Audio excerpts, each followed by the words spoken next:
What's up, guys? I'm ReconJoe24. Thanks for tuning in.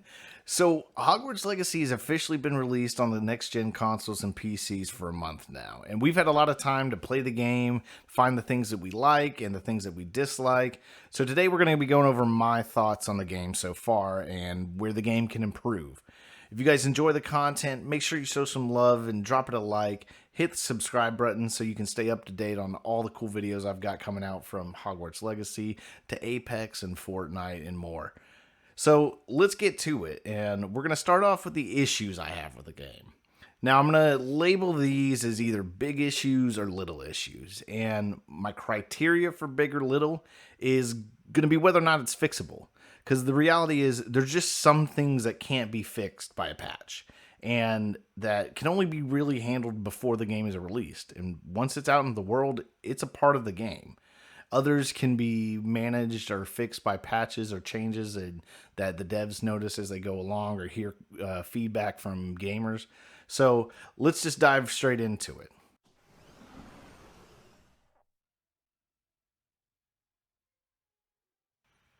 So even though we have to strike this into the negative column, it's one that I can give the devs some leeway and, truthfully, even some credit.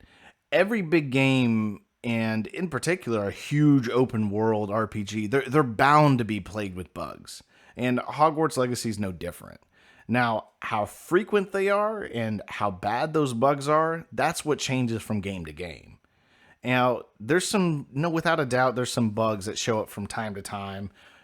Sometimes it's the characters, the weird clippings, with their robes. Or I've had, just today, I saw a page from the Hogwarts Field Guide frozen in midair, and then it clipped right back into doing what it was supposed to do. But for the most part, the minimal amount of bugs in this game is something that players have been able to breathe a sigh of relief about. That it's not been as troubled as, Far Cry or Call of Duty and, things like that. Boy! What have you done? What was that? From all of us. Whoa, whoa, whoa! What's that pumpkin doing? Just to let him calm down a while. You may be right. So, and it's also rare enough that when it does happen, you're honestly able just to laugh it off with a simple, okay, and that was weird. So it's just a simple little issue. It was bound to happen, and we know the devs are working on it. That's just a small issue with the game.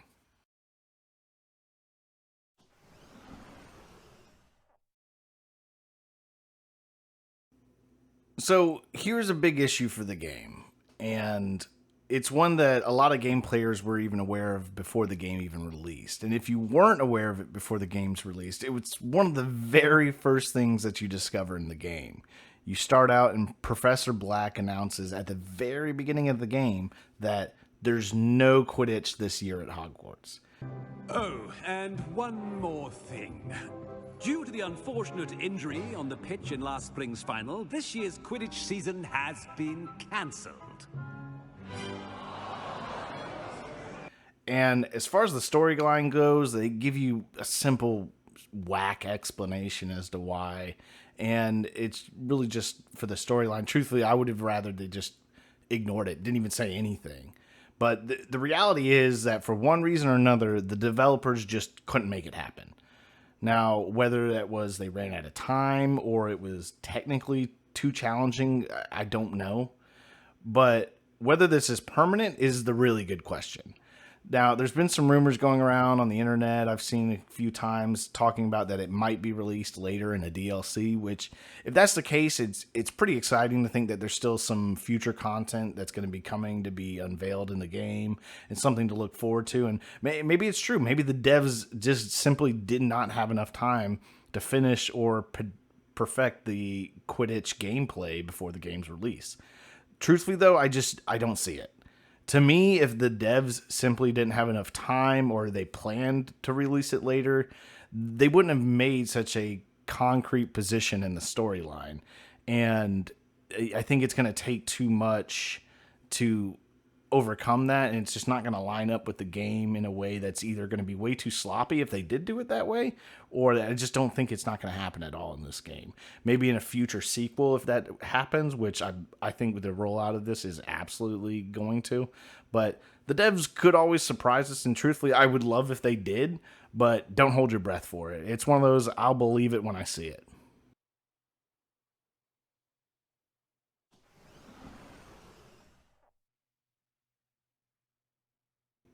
Okay, let's just be honest for a second. The dialogue is just garbage for so many reasons. Honestly, with all the effort and the amazing details that they put into this game, this was a huge short-sighted mistake to miss the target on. For one, there's so much dialogue. And I'm not going to say that it's too much dialogue for the game, but it honestly borders on its very own strike. And I mean, that's fine. Some games are just heavy dialogue, and that's what they want, and some people enjoy that.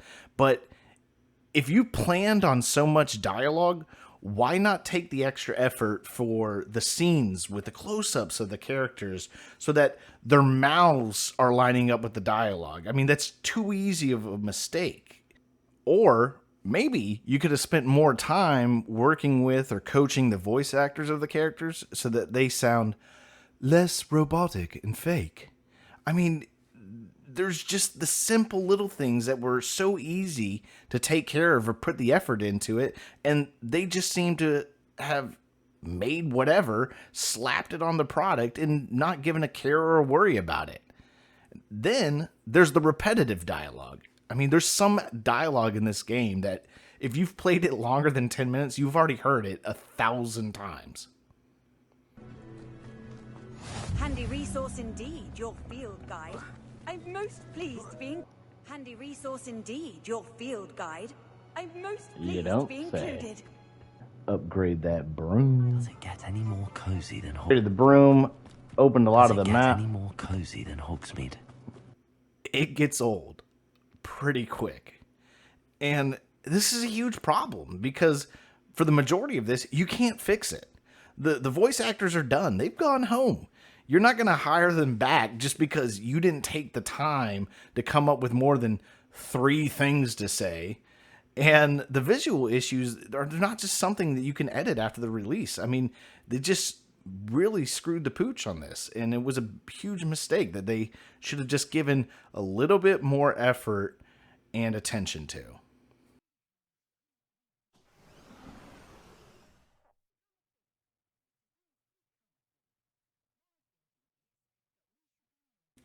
So this is a tiny one, but really annoying one that I actually found today, right before making this video. And it happened multiple times because of what I was doing in my gameplay today. So here we are.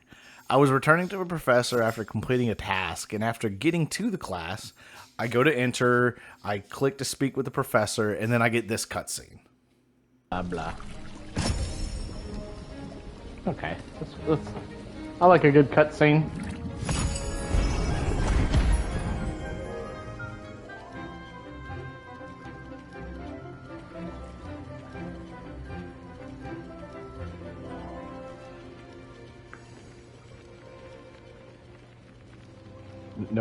Nobody's talking? Nobody speaks. What was the point of that? Is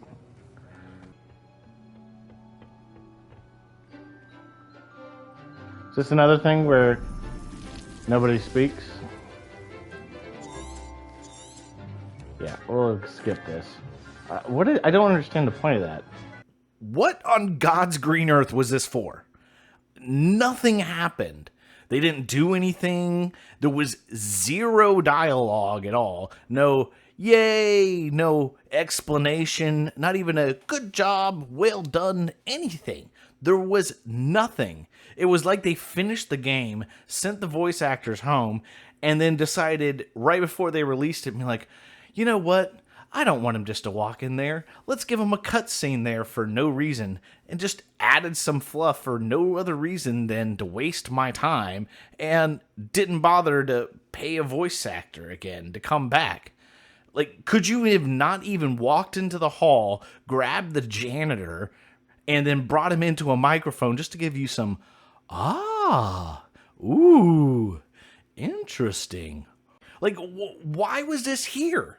Like, easy fix. Delete all of these pointless cutscenes that exist for no reason, have nothing going on in them, don't even have people talking. There's no reason for them. Take them out of the game.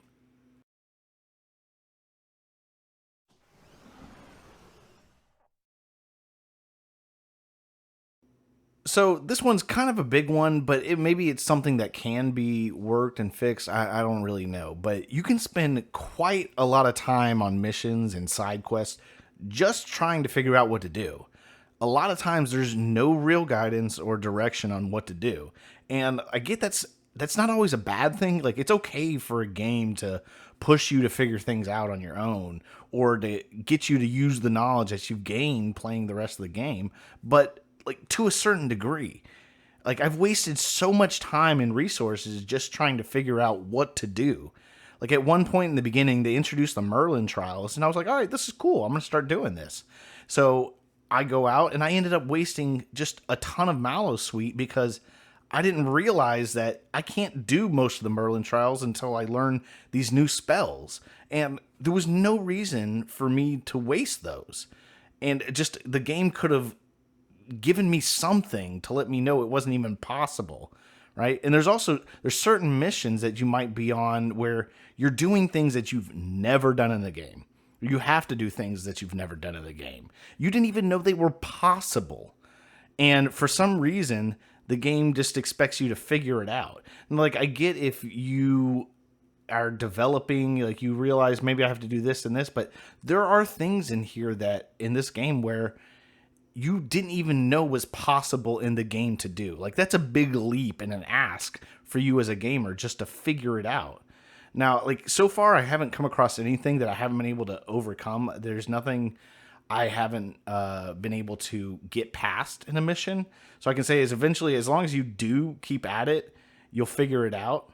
But you can waste so much time and effort trying a dozen different spells or going and looking for hidden hallways or something that, because it can't be this way, and when you could have literally just been given a simple clue like, that moth seems to be drawn towards the light, or that moth seems to be avoiding the darkness. Did that reference seem specific? Yeah. I mean, it's just way too much of an ask that the developers have put in so much of this game for you to figure things out on your own, to the point like it's definitely unreasonable, and it's not impossible, but it's a big issue.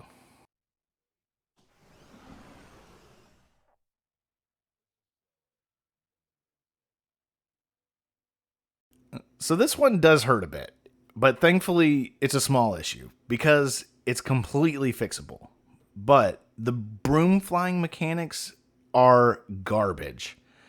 It was one of the things that I was honestly most excited for in this game, and don't get me wrong, I can still love flying around this amazing map, but the different joysticks for having one joystick for left and right and then the other for up and down are so backwards. Like, flying games have been around for decades, and these flying mechanics are etched into people's brains, and it's like riding a bike your whole life, and then at 25 you're getting on a bike and turning left but the wheel turns right. Like, it just doesn't work. Your brain doesn't compute it. And I don't know why they tried to reinvent the wheel with this, but Hogwarts Legacy dropped the ball here.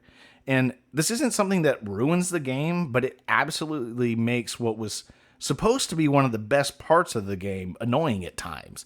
Like, developers, I'm begging you, this is an easy fix you can make to the game. At least give us the option to just have one joystick that's for directional control. Like, that's too easy of a fix. And I know this problem isn't unique to console players. I've seen online PC players are asking for the same thing. They just want to be able to have mouse control for directions. I mean, again, I'm begging you. This is fixable. Please take care of it.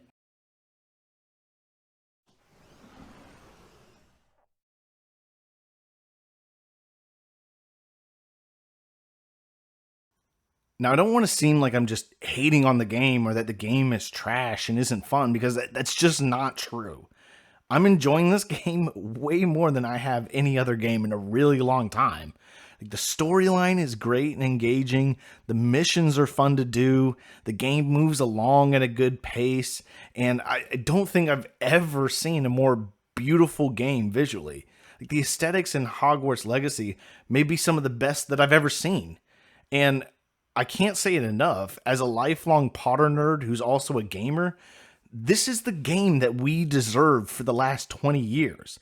It's so great, and it's refreshing and enjoyable, even though it's been 12 years since the last Harry Potter movie came out. It's still good. This game is amazing both from the playing standpoint to the visually stunning. And I love how so many amazing little details were able to be put into this game. Just little nods that only serious Potter fans would notice, but they took the time and the attention into these amazing details, which makes the game that much better. There's just little details which set this game back a little bit. And honestly, I think the best way to describe this game is that it's visually one of the best games that's ever existed. And for Potter fans, it's the perfect game that we always deserved. Yet it's still a blast, even if you've never known Harry Potter. But the lack of detail given to little things like dialogue makes it feel like it was a game that should have come out 8 years ago. That's just the truth. Like, most big games nowadays are recording actual professional actors and then using CGI to copy their face along with the dialogue at the same time, and then they put that into the game.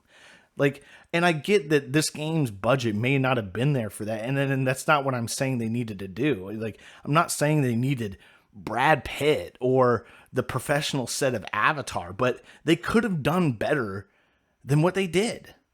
And again, I haven't even noticed these issues in a game for so long that that's what made it stand out, and it brought me back like I'm playing a game in 2015.